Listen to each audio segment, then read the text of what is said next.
బాగున్నారండి? మీరంతా ఏం చేస్తున్నారు? తమలపాకు బాగా పెద్ద పెద్దగా కాకుండా చిన్న బకెట్లో వేసుకున్నానండి. గుమ్మం పక్కనే పెట్టుకున్నాను నేను, ఎందుకంటే సాయంత్రం వరకు ఎండ ఉండదు కదా, పొద్దుటే ఎండ వస్తుంది, తూర్పు ఎండ అంతే. తూర్పు గుమ్మం కదండి మాకు, సాయంత్రంకి అస్సలు ఇంకా ఎండ ఏమి ఉండదు.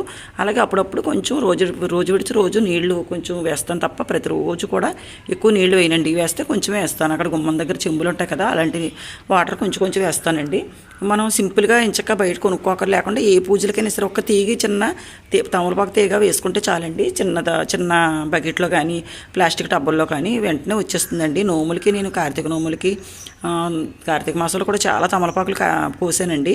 చాలా బాగా వచ్చేసింది చెట్టు ఎంచక్కాను. చిన్న కొమ్మండి, చూసారా ఎంత బాగుందో. మీలో ఎంతమంది ఇలాగా తమలపాకులు చెట్లు వేసుకుంటున్నారు గుమ్మం బయట? ఈ వీడియో మీకు నచ్చినట్లయితే లైక్ చేయండి, షేర్ చేయండి, సబ్స్క్రైబ్ చేయండి, తమలపాకు మొక్కలు వేసుకోండి.